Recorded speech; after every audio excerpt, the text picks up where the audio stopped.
La semana pasada vimos la cena en el aposento alto. Jesús anuncia en ese lugar la traición de Judas, anuncia la negación de Pedro y en medio de un ambiente tenso instituye la cena del Señor. ¿Qué es esto de la cena del Señor? Pues se estaba llevando a cabo la cena del Cordero de la Pascua. Una cena simbólica importante para Israel, porque la cena de la Pascua era un recordatorio, era un símbolo de la liberación, de la historia de la liberación de Israel de la esclavitud a través de la muerte del Cordero de la Pascua. Ahora Jesús toma esos elementos y les da un nuevo significado, porque ahora celebran la liberación del pecado y de la muerte, pero por medio de la muerte del Mesías. Y esa es la cena de la Pascua. Y ahora avanza el relato rápidamente.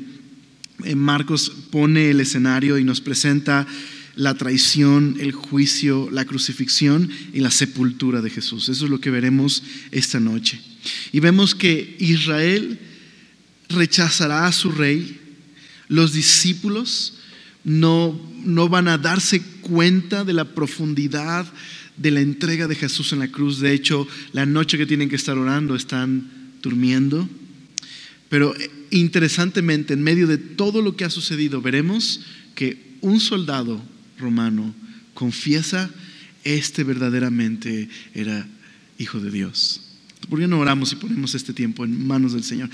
Padre, por favor, concédenos esta noche sabiduría, entendimiento ante tu palabra, transfórmanos y ayúdanos a mirar esta historia, Señor, que tú por medio de Cristo trajiste tu reino, Señor. Reino que ahora está en el corazón de cada uno de nosotros, que has venido a salvar y a rescatar, Señor, aquellos que estaban perdidos. Por favor, transfórmanos por medio de tu palabra, te lo rogamos en tu nombre. Amén. Acompáñame a Marcos capítulo 14.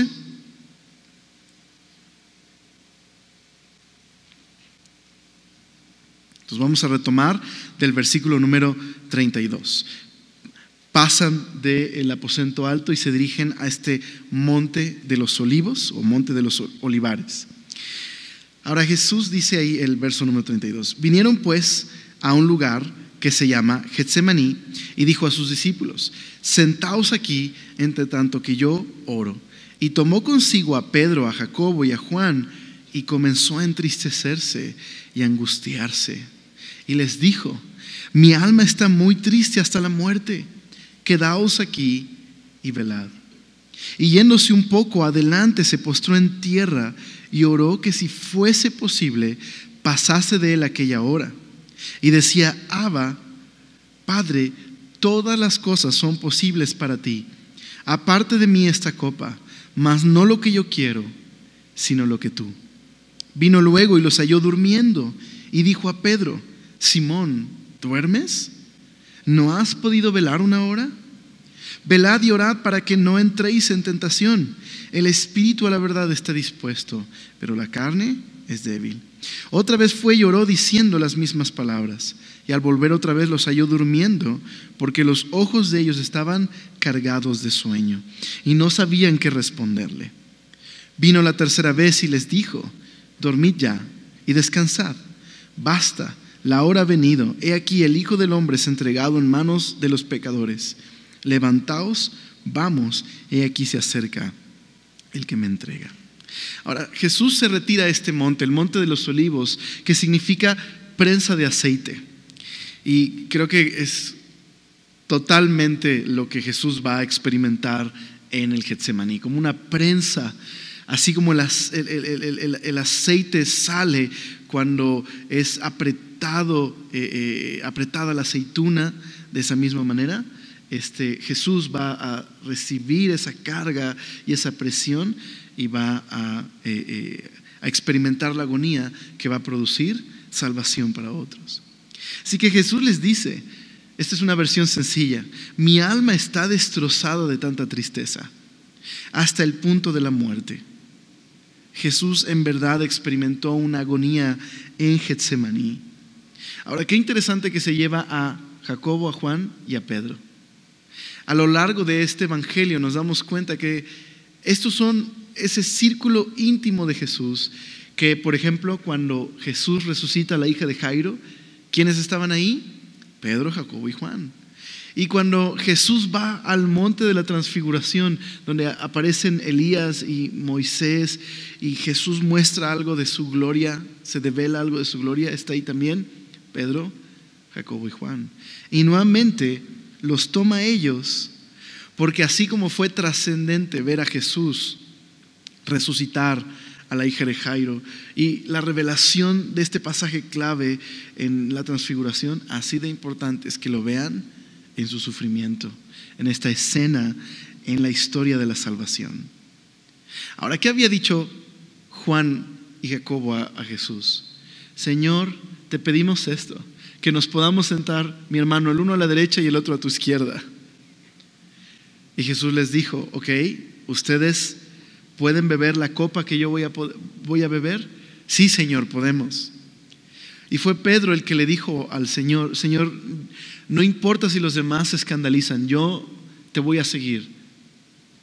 Ahora Jesús les va a dar la oportunidad a ellos tres de sostener sus palabras en un momento de crisis en la vida de Jesús. Ahora Jesús hace una oración en la que no es la típica oración de Jesús, no está alzando sus manos al cielo, no está mirando al cielo. Jesús está tirado en el piso. Esa es la escena que nos presenta Getsemaní, está postrado en tierra.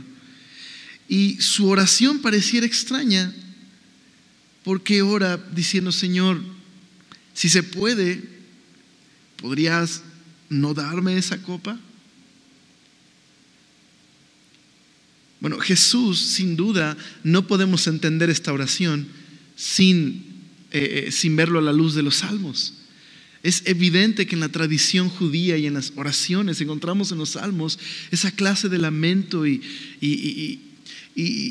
queja, digámoslo así, pero que expresa confianza delante de Dios. Así que no es que Jesús quiere cambiar necesariamente la opinión del Padre, sino que verdaderamente está experimentando esta angustia de saber que va a la cruz y está orando con toda confianza a su Padre. Es como si Jesús dijera, ¿puede haber otra forma, Padre? ¿Se puede evitar este trago amargo?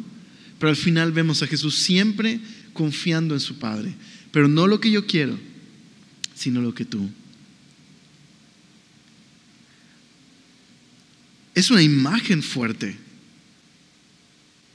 Y quizás nosotros a veces tenemos la tentación, experimentamos la tentación de tratar de defender a Jesús, porque aquí está Dios experimentando un gran dolor y orando si fuera posible no experimentar ese dolor. Y creo yo que no necesitamos justificar absolutamente nada ni defender nada en el pasaje. Esto es lo que quiere que veamos Marcos. Quiere causar ese shock en nosotros. Aquí está Jesús, débil, angustiado, como leímos, con el alma destrozada al punto de la muerte. Su agonía es real. Su humanidad es real. Y Él experimentó esto en la cruz. Así que a veces queremos dar explicaciones que reducen el impacto de lo que estamos leyendo. Pero eso es lo que quiere provocar en nosotros este texto, un impacto. Esto está sucediendo. Jesús está experimentando esta agonía al grado de pedirle a sus amigos, oren conmigo, velen conmigo. Así que no está desconfiando de la bondad de Dios. De hecho, esta es una prueba que está experimentando Jesús. Ya venció una vez cuando experimentó prueba en el desierto. ¿Te hace recordar algún otro pasaje de la Biblia en un jardín donde algún hombre estuviera delante de Dios, pero aquel hombre pasó una prueba en la que se ponía en duda la bondad de Dios? ¿Te suena a alguien? Adán, ¿verdad? Y a Eva. En aquel jardín, el del Edén, la tentación era esta. ¿En verdad Dios los ama? ¿En verdad Dios es tan bueno como dice ser? ¿En verdad Dios cuida de ustedes? Esa era la raíz de la tentación. Y Adán y Eva no confiaron en Dios y en su bondad. Ahora tenemos a Jesús en la misma situación, en la que la voluntad del Padre es que el Hijo vaya a la cruz y sea quebrantado. Pero Jesús puede confiar en su Padre y ha vencido donde la humanidad falló. Puede confiar, no se haga lo que yo, sino lo que tú quieres. Podríamos decir que Adán dijo en Edén, no se haga lo que tú quieres, sino lo que yo quiero. Pero Jesús se ha sujetado a la buena voluntad de su Padre y confía en su cuidado y en su bondad.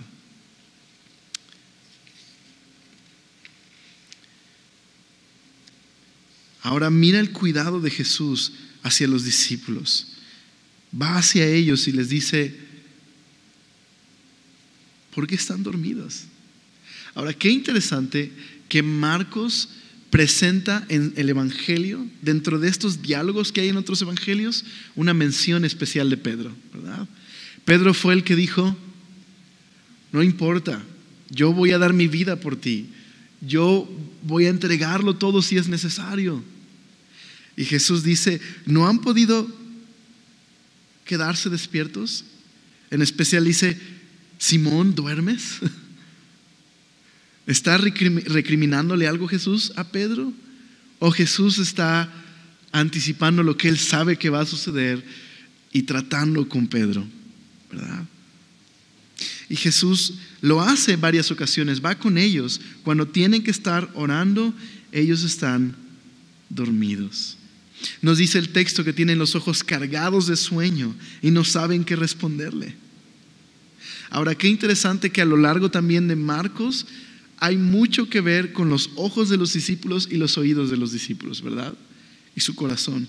Durante todo el Evangelio de Marcos se nos ha presentado a los discípulos con oídos sordos, con un corazón incrédulo, con ojos que, ahora sí como dicen, viendo no ven, ¿verdad? Están ahí con el Señor después de la multiplicación de los panes, y cuando van en la barca y Jesús se aparece y calma la tormenta, solo están asombrados y dicen, ¿quién es este hombre que calma la tormenta? Pero no identifican bien a Jesús. Y así pasa en varias ocasiones, y Marcos nos dice por qué.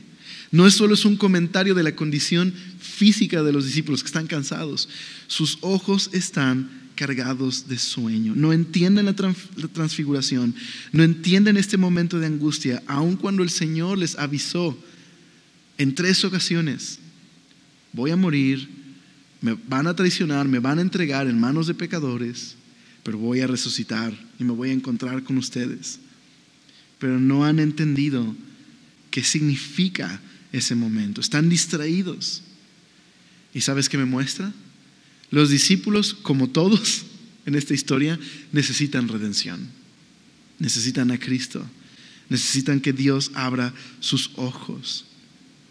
Entonces, ¿qué contraste entre la angustia de Jesús y su obediente y alegre sumisión al Padre en medio de una crisis, con estos discípulos que no entienden lo que está sucediendo y están dormidos? Es un gran, gran contraste. Ellos están distraídos, embotados. Jesús acaba de anunciar que uno de ellos lo va a traicionar y otro lo va a negar, pero están dormidos en lugar de estar orando. Pero Jesús nos dice por qué. Dice el 38, velad y orad para que no entréis en tentación. El espíritu de la verdad está dispuesto, pero la carne es débil. Velen y oren para que no cedan ante la tentación. David Garland, un comentarista bíblico, haciendo un comentario al respecto de este texto, dice así: la carne es el puente por el que Satanás se mueve para distraer y desviar a la gente de los planes de Dios. Representa la vulnerabilidad del ser humano. Cuando tenían que orar, no oraron.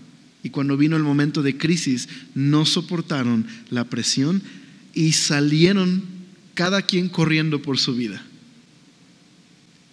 Así que la escena es importante. Y volveremos en un momento más a esto.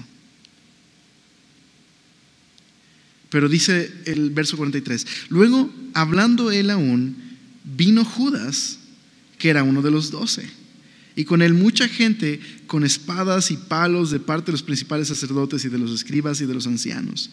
Y el que le entregaba les había dado señal diciendo, al que yo besare, ese es, prendedle y llevadle con seguridad.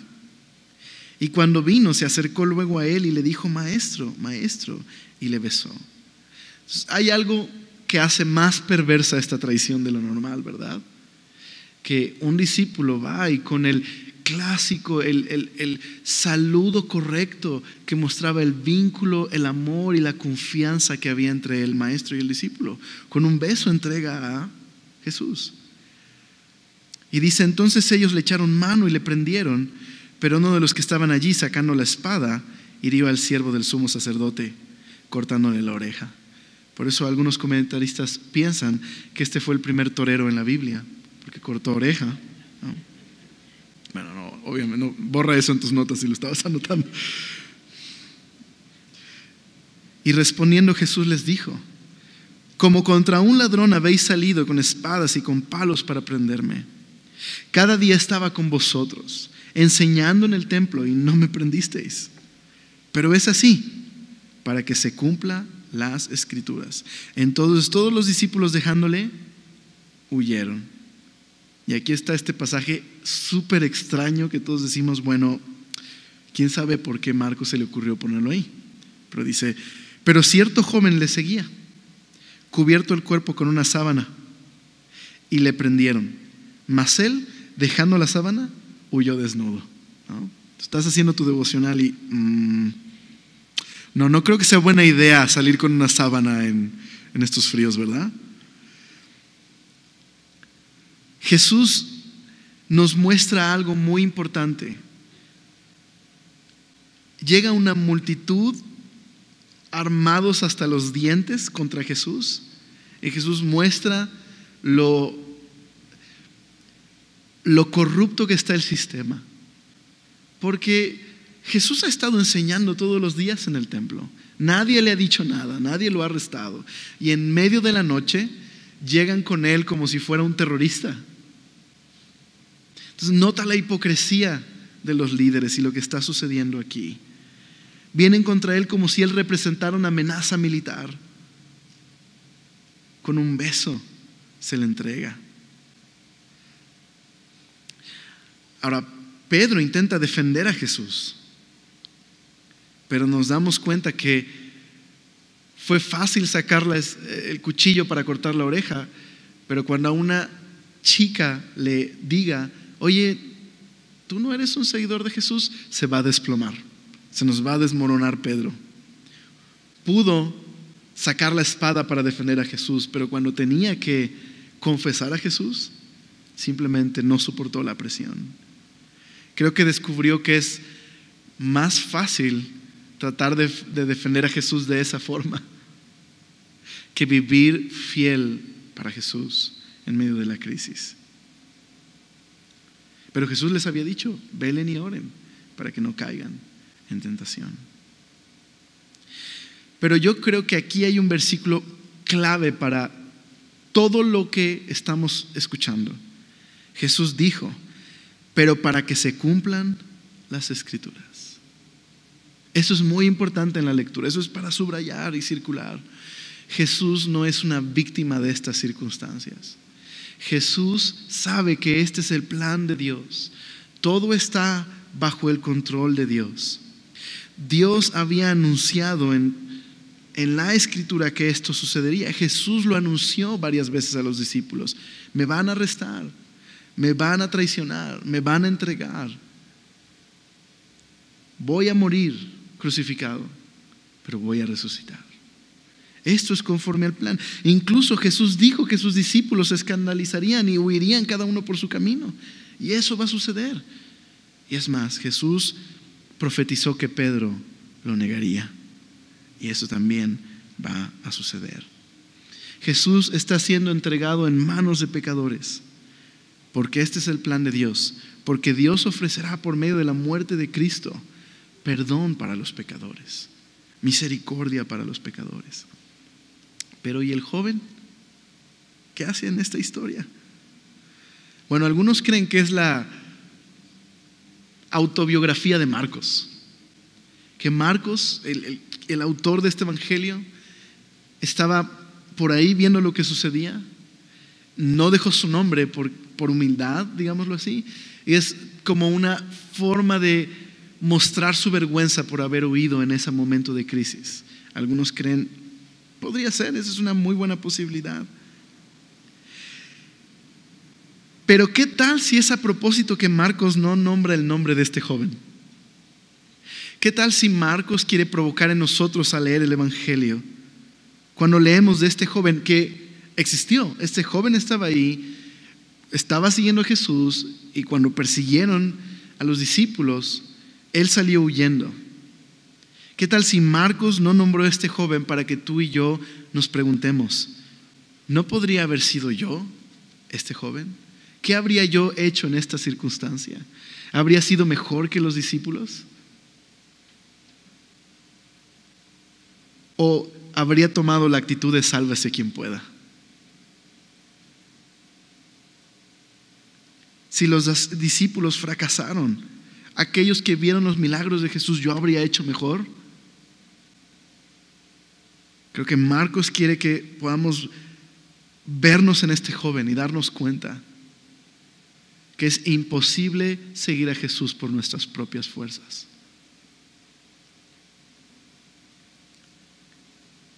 Así que imagínate desde la perspectiva del lector. Está leyendo esta historia y es como, ok, ya terminó aquí todo. Arrestaron a Jesús, los discípulos huyeron. ¿Qué va a suceder? ¿Es el final de todo? No. ¿Qué dijo Jesús? Ustedes van a huir, pero no se preocupen. Los voy a encontrar en Galilea nuevamente. Ahí nos reuniremos. Y aquí está la esperanza, que la resurrección de Jesús lo va a cambiar todo. Por estos discípulos cabezudos, egoístas, competitivos, y que en el momento de la crisis huyeron como cobardes, la resurrección lo va a cambiar todo. ¿No te da esperanza? ¿A ti? ¿A mí? La resurrección lo ha cambiado todo. La resurrección va a cambiar a estos discípulos en hombres fieles a Dios, que entregarán su vida por anunciar el evangelio. Jesús no les está reprochando. Él sabe que esto va a suceder y que es el plan de Dios. Pero Jesús va a morir por ellos también, para redimirles, para rescatarles. Hay esperanza porque Jesús va a resucitar. Dios está en control. Así que, como aprendimos en esta imagen de la transfiguración, en Cristo el glorioso Dios de Israel está sufriendo para entregar su vida para salvar a los demás.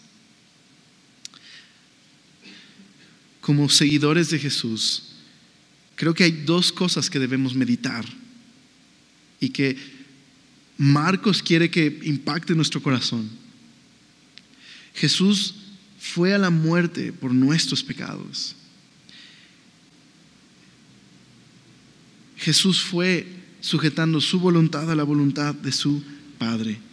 Así que creo que es un ejemplo para nosotros cuando experimentamos sufrimiento, que podemos confiar en el plan de Dios, que podemos confiar en que Dios es bueno, que Dios tiene cuidado de nosotros, que podemos sujetarnos a su amor. En un comentario venía este himno, un himno de James Montgomery, se los quiero leer. Dice: acercaos al oscuro Getsemaní, los que notáis el poder del tentador. Ved la lucha de vuestro Redentor, velad con él en su dolor. No deis la espalda a su aflicción, aprended a orar como Cristo oró. Vendrá esa voz que te hará dudar de la bondad de Dios. Vendrá esa voz en momentos difíciles. Pero como Jesús puedes recordar el Getsemaní, recordar lo que Él sufrió por ti. Que Dios es bueno y que puedes encomendar tu alma a Dios. ¿Por qué Jesús está confiado? Porque sabe que Dios le va a librar y le va a vindicar. Él va a resucitar. Y eso es verdad de nosotros también. de los creyentes. Un día Dios arreglará todas las cosas y confrontará toda injusticia y vindicará a su pueblo. Esta es nuestra confianza. La resurrección lo cambia todo. Pero por otro lado, ¿será que estamos dormidos? ¿Qué sería dormir en este contexto? Dormir es dejar de orar. Dormir es dejar de vigilar. Lo contrario, vigilar es un discípulo que se mantiene fiel en medio de la crisis. Así que dormir es dejar de orar. ¿Por qué dejamos de orar? Como los discípulos, no somos conscientes de la lucha. Porque creemos que no necesitamos estar preparados. Y la crisis saca lo peor de nosotros.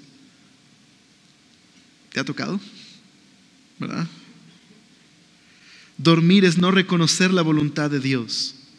Los discípulos no están alertas porque no han oído a Jesús. Jesús les ha dicho que tiene que ir a la cruz y estos discípulos están peleando por quién va a ser el más importante en el reino. No escuchan a Jesús. Y eso nos pasa cuando ignoramos a Jesús, dormimos. Dormir es no comprender que la carne es débil, que el campo de batalla se libra en nuestro corazón y que no tenemos fuerza para vencer nosotros.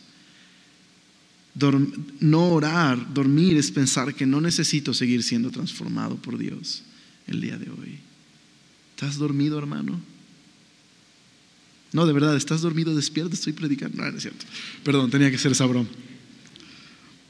¿Estás dormido? ¿Estoy dormido?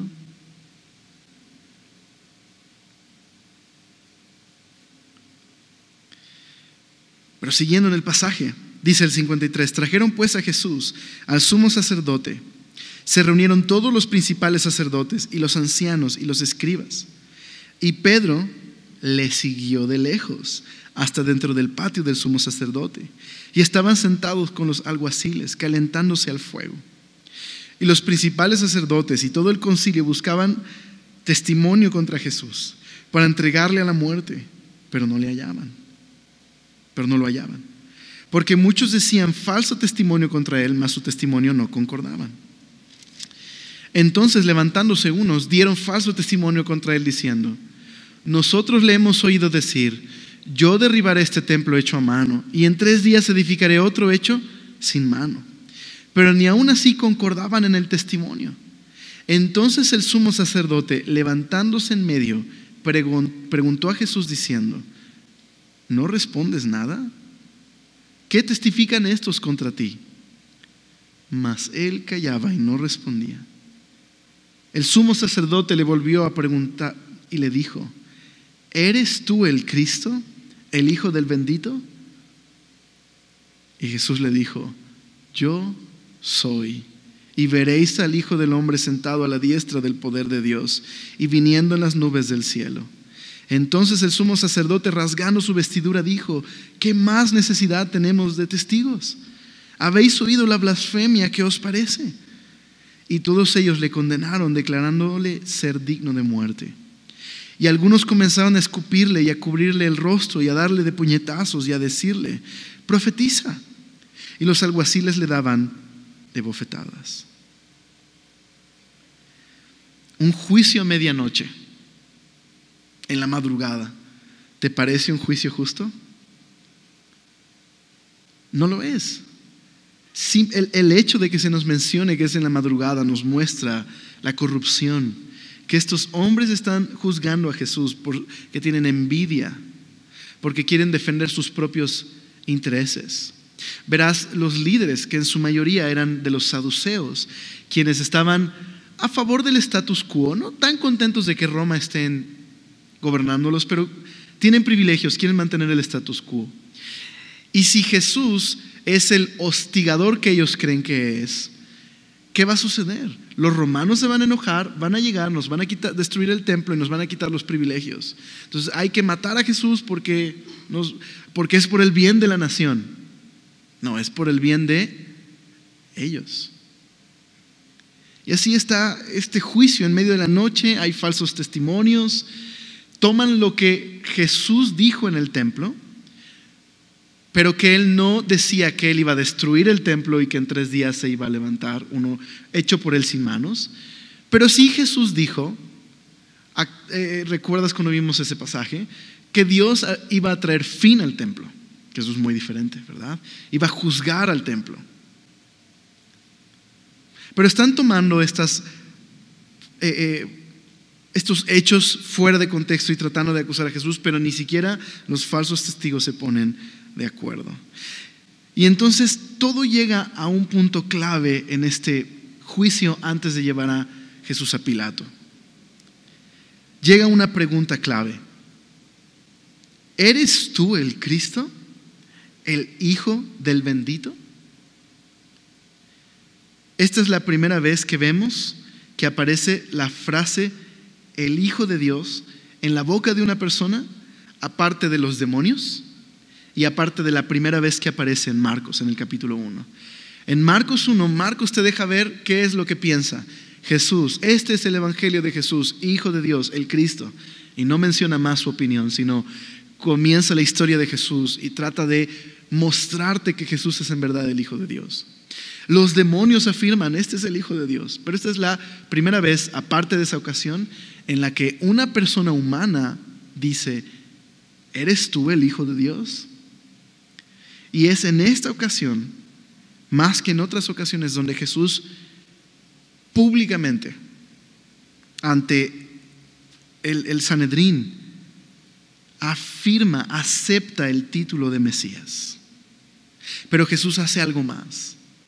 Jesús enseña en este momento que el Mesías es más que lo que ellos creían que era el Mesías. Verás, los judíos esperaban este descendiente de David, un gran líder militar que traería el gobierno de Dios a Israel y que acabaría con los enemigos de Israel. Es una figura importante en el Antiguo Testamento, el Mesías. Pero Jesús combina 2 citas que nosotros no nos daríamos cuenta, pero que si estuviéramos conscientes del Antiguo Testamento, entenderíamos que hace referencia a Jesús. Jesús, si recuerdas, anteriormente les lanzó una pregunta a los fariseos. Ok, si ustedes dicen que el Mesías es un descendiente de David, déjenme hacerles esta pregunta. ¿Por qué? Les voy a citar, en el Salmo 110, ¿no? ¿Por qué en la Escritura David dice al Mesías, el Señor le dijo a mi Señor, siéntate a mi diestra hasta que ponga a tus enemigos bajo tus pies? Jesús dice, si es hijo de David, ¿por qué le llama Señor? ¿Ves a dónde va Jesús? Ahora Jesús dice que el Mesías va a estar a la diestra del trono de Dios, y luego cita un pasaje de Daniel 7:13, en el que hay una figura llamada uno como hijo de hombre, al cual se le ve venir en las nubes del cielo, y Dios le entrega a esa figura gloria, honor y poder sobre todos los reinos de la tierra para siempre. Y Jesús acaba de decir, yo soy el Mesías, pero el Mesías es más que un hijo de David.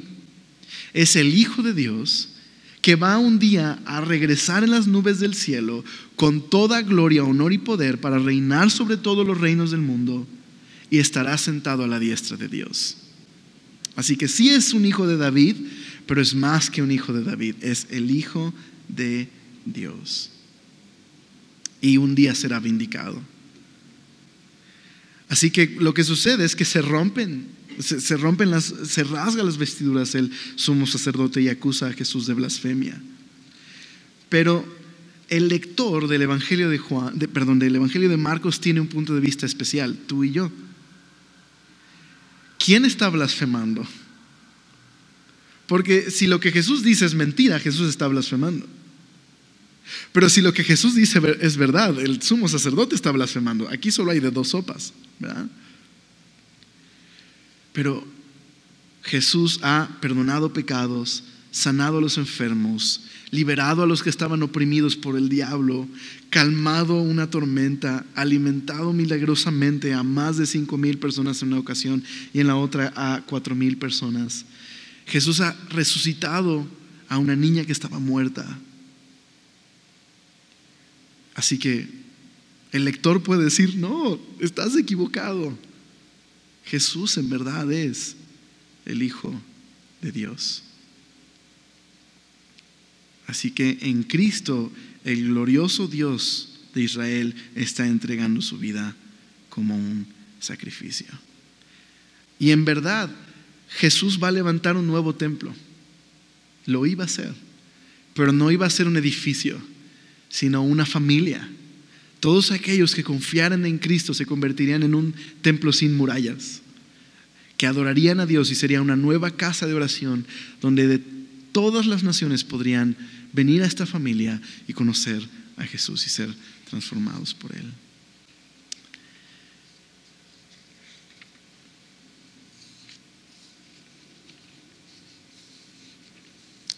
Pero paralelo a esto que está sucediendo, tenemos en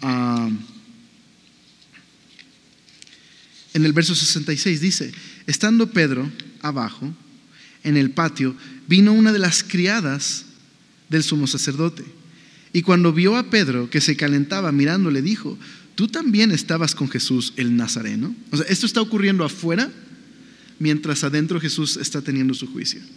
Mas él negó diciendo: no le conozco, ni sé lo que dices. Y salió a la entrada y cantó el gallo. Y la criada, viéndole otra vez, comenzó a decirle a los que estaban allí: este es de ellos. Pero él negó otra vez. Y poco después los que estaban allí dijeron otra vez a Pedro: verdaderamente tú eres de ellos, porque eres Galileo, y tu manera de hablar es semejante a la de ellos. Y entonces él comenzó a maldecir y a jurar: no conozco a este hombre de quien habláis. Y el gallo cantó la segunda vez. Entonces Pedro se acordó de las palabras que Jesús le había dicho: antes que el gallo cante 2 veces, me negarás 3 veces. Y pensando en esto, lloraba. Qué fuerte escena, ¿verdad? Mira el paralelo que Marcos está presentando. Mientras Jesús está con valentía confesando delante de aquella crisis que está enfrentando en el juicio, obediente a la voluntad de Dios, Pedro, que había jurado que todo mundo se podría escandalizar, pero él no, ante una chiquilla que le dice: tú eres de ellos, se desmorona, se viene abajo. Una segunda vez, otra vez, y en la tercera comienza a mentir y a maldecir. Fue valiente para cortar una oreja y no pudo confesar a su Señor, mientras su Señor, frente al sufrimiento, confesó la verdad. Y esto es importante para nosotros.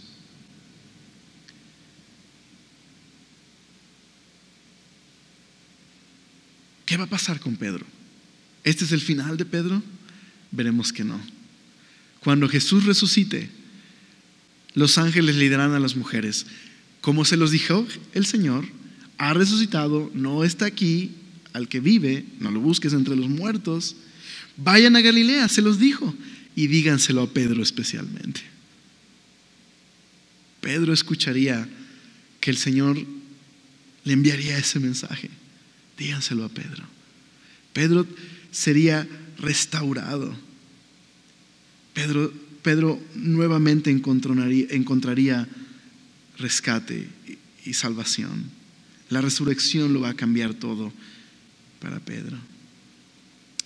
Pero ¿por qué terminó maldiciendo? Y quizás ya sea que se maldijo él mismo, lo más probable es que maldijera a Cristo, porque lo que vemos tanto en el libro de los Hechos como más adelante en la historia, ¿de qué manera demuestras que absolutamente no eres un seguidor de Cristo? Pues blasfemando contra Cristo. Así que miente para salvarse.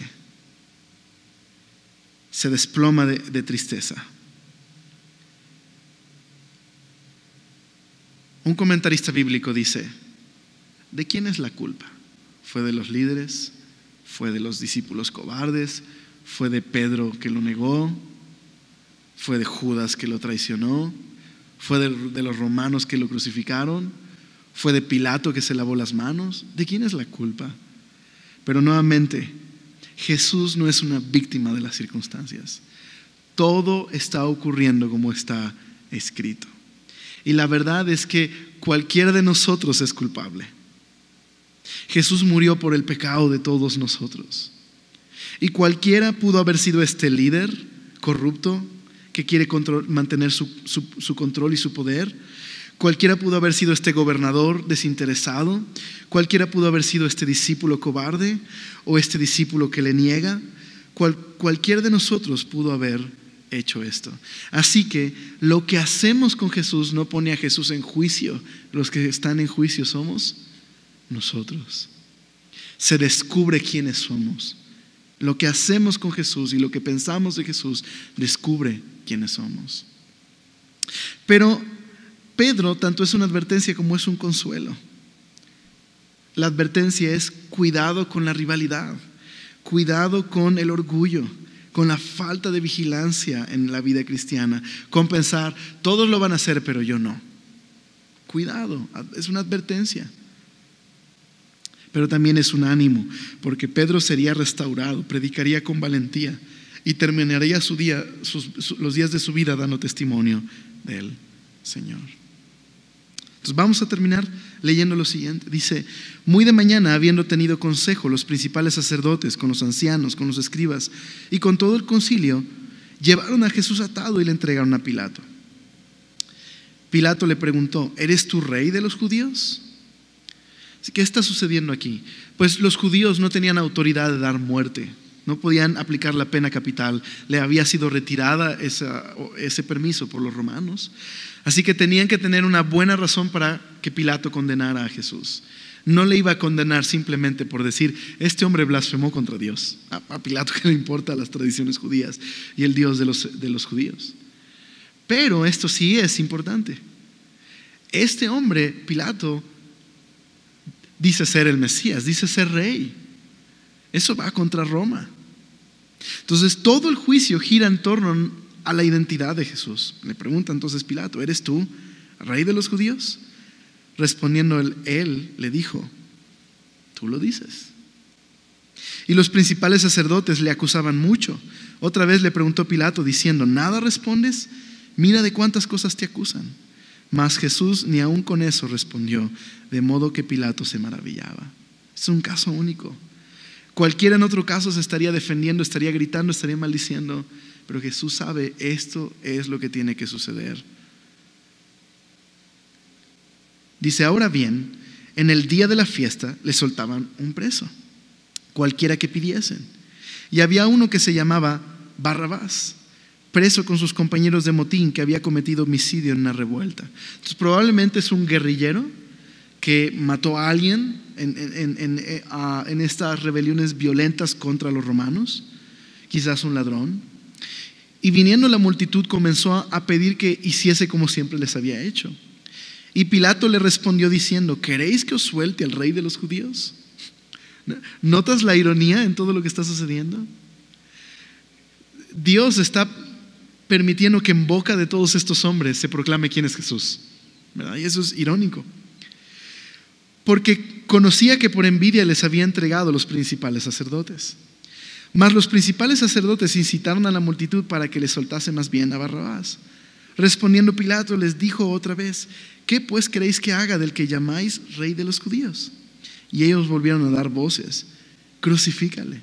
Pilato les decía: pues qué mal ha hecho. Pero ellos gritaban aún más: crucifícale. Y Pilato, queriendo satisfacer al pueblo, le soltó a Barrabás y entregó a Jesús después de azotarle para que fuese crucificado. Entonces los soldados le llevaron dentro del atrio, esto es al pretorio, y convocaron a toda la compañía, como 600 soldados, y le vistieron de púrpura, el color que usaban los reyes. Esto es una burla. Y poniéndole una corona tejida de espinas, comenzaron luego a saludarle: salve rey de los judíos. ¿Ves la ironía? Se están burlando de él, pero están proclamando quién es realmente. Como lectores decimos: ese es lo que es el rey. Y le golpeaban en la cabeza con una caña y le escupían, puestos de rodillas le hacían reverencias. Después de haberle escarnecido, le desnudaron la púrpura y pusieron sus propios vestidos y le sacaron para crucificarle. Así que fue azotado y el día de hoy ustedes conocen, ya sea por las nuevas investigaciones que se han hecho, los romanos usaban este flagellum, que es básicamente un látigo con pedazos de metal, de cuero, de puntas de bronce que despedazaba la espalda de la persona a la que se le azotaba. Y Jesús simplemente se están burlando de él. Se están burlando de quién es su identidad. Y dice el 21: y obligaron a uno que pasaba, Simón de Cirene, padre de Alejandro y de Rufo. Lo interesante es que Simón, Alejandro y Rufo se van a hacer cristianos. Esto es interesante, ¿verdad? Jesús va por ahí y no puede cargar su cruz por la agonía. Dicen por ahí que esta es una paradoja. El único que nos puede capacitar para cargar nuestra cruz no pudo cargar la suya por el cansancio y el agobio y la angustia, por la espalda destrozada por nuestros pecados. Pero aquí está Simón y Alejandro y Rufo, que serán cristianos ante este encuentro. Más adelante se convertirán en cristianos. Dice que venían del campo al que le llevasen a la cruz, y le llevaron a un lugar llamado Gólgota, que traducido es lugar de la calavera, y le dieron a beber vino mezclado con mirra, mas él no lo tomó. Cuando lo hubieron crucificado, repartieron entre sus vestidos, echando suerte sobre ellos para ver qué se llevaría cada uno. Era la hora tercera cuando le crucificaron, y el título escrito de su causa era El Rey de los Judíos. Cuando había un criminal que le crucificaban, ponían en un letrero la causa de por qué le crucificaban. Es decir, ladrón, podría ser asesino, etc. ¿Por qué crucifican a Jesús? Porque es Rey de los Judíos. ¿Notas la ironía en la escena? Pero Dios está permitiendo esto porque esto está predicando la identidad de Jesús. Crucificaron también con él a dos ladrones, el uno a su derecha y el otro a su izquierda.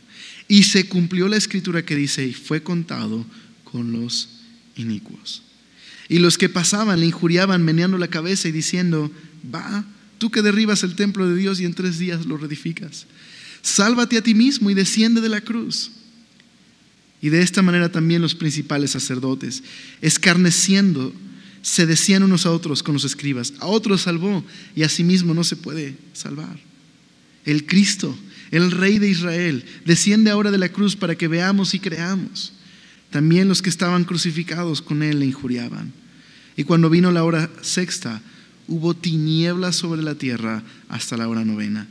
Y a la hora 9 Jesús clamó a gran voz diciendo: Eloí, Eloí, lama sabactani, que traducido es: Dios mío, ¿por qué me has desamparado?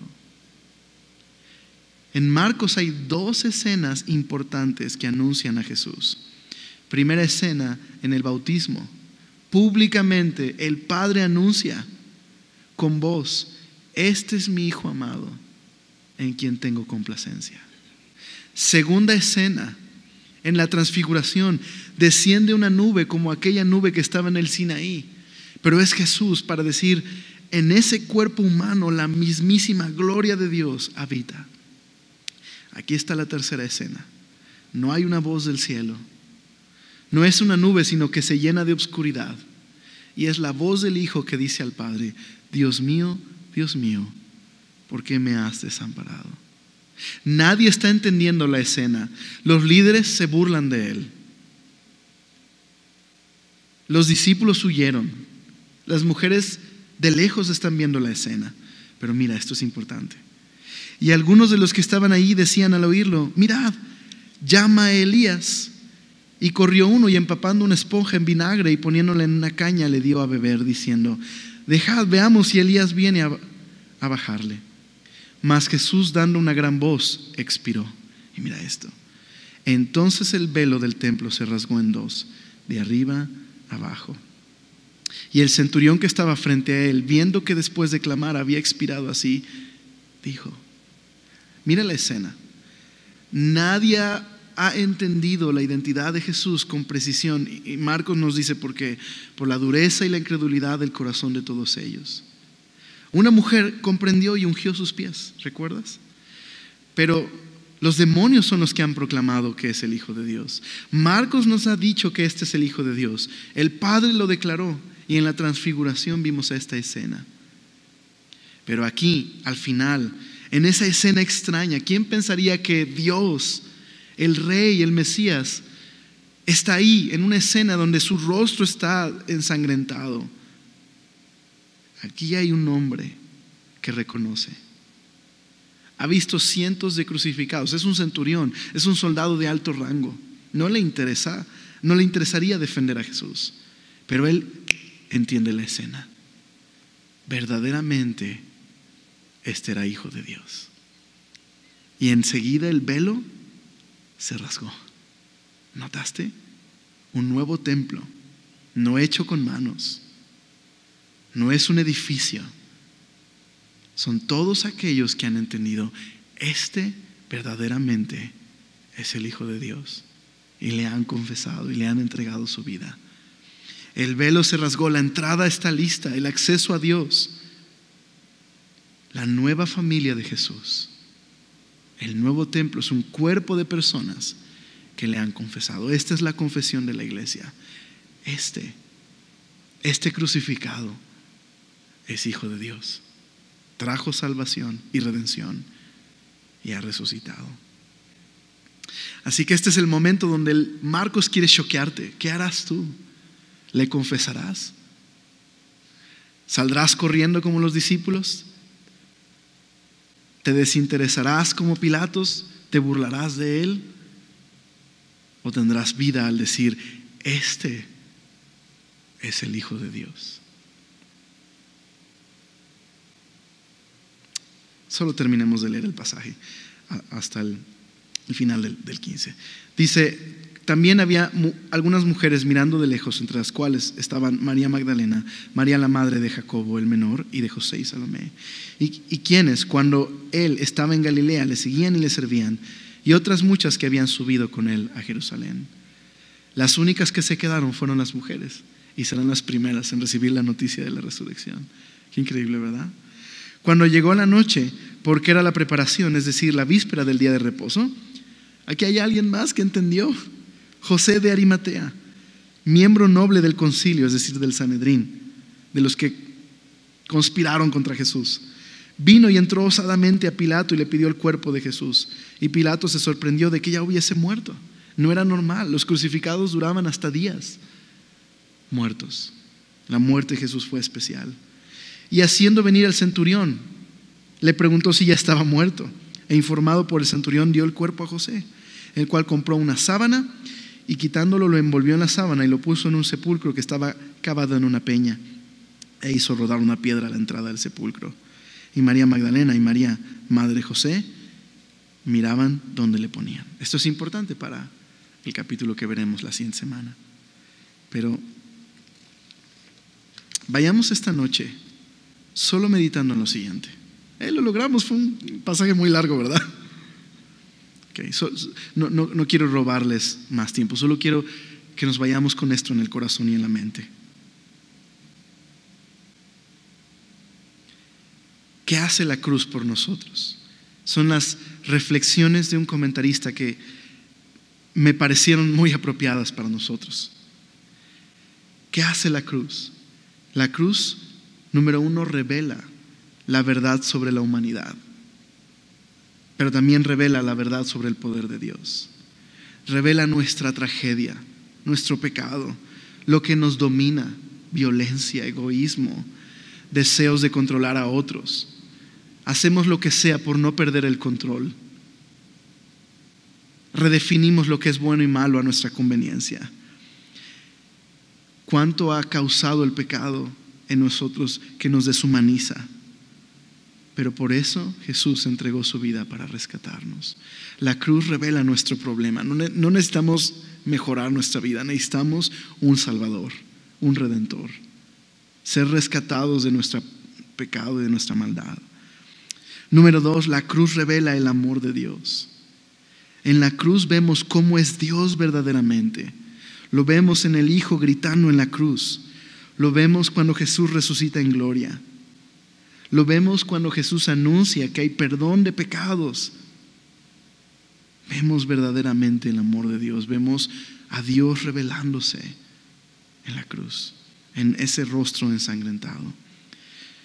En la cruz se nos revela que el amor de Dios puede alcanzar a los inalcanzables. En este momento en el que Marcos escribe, los cristianos están siendo perseguidos por los romanos. Está a punto de desatarse una cruel persecución en el año 64 por Nerón. Qué consuelo saber que esos soldados enemigos que están tratando de matarlos, aquí hay uno que confesó: este verdaderamente es hijo de Dios. Y aquí hay uno del Sanedrín, el que conspiró contra Jesús, que entendió. La cruz nos revela que nadie es inalcanzable. El poder del Evangelio es tan grande que puede alcanzar a quien sea. Y por último, la cruz nos revela una nueva forma de vivir. Nos muestra una nueva forma de ser humanos.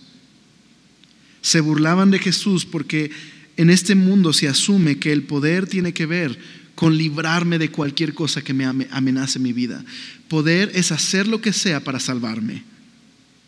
Pero el verdadero poder que nos muestra Jesús es que Él pudo voluntariamente entregar su vida. Jesús dijo que el que trata de salvar su vida la perderá, pero el que entrega su vida la ganará. En la escena de Ben-Hur, la película, la última, la del 2013, vemos a un Ben-Hur que ha pasado por 1000 cosas, traicionado por alguien suyo, abandonado, lleno de ira y de enojo y de venganza, y encuentra a Jesús que años atrás le había dado de beber agua. Claro, es una película, no está en la Biblia, pero es una película muy bonita y refleja lo que la Biblia enseña sobre el perdón y la redención. Y está nuevamente la escena repitiéndose, pero ahora Jesús es el que está tirado en la cruz. Y Judá está lleno de indignación, trata de darle de beber, pero un soldado romano le da un latigazo, así que toma una piedra para tratar de aventársela. Y toma su mano Jesús y le dice: no, Judá, yo la ofrezco mi vida voluntariamente. Eso es la forma de vida que nos enseña la cruz. Y ese es el verdadero poder transformador que puede transformar mi vida y transformar a otros que están a mi alrededor. Cuando he aprendido no a tratar de salvar mi vida, sino a entregarla por otros. Oramos. Señor, gracias por lo que hoy nos has mostrado a través de tu palabra.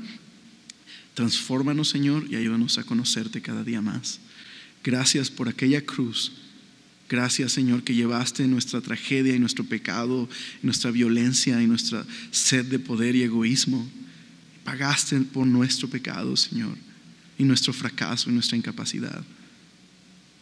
Señor, porque tu cruz, Señor, nos da esperanza y perdón y salvación, pero también nos muestra un nuevo camino, Señor, para seguirte. Gracias.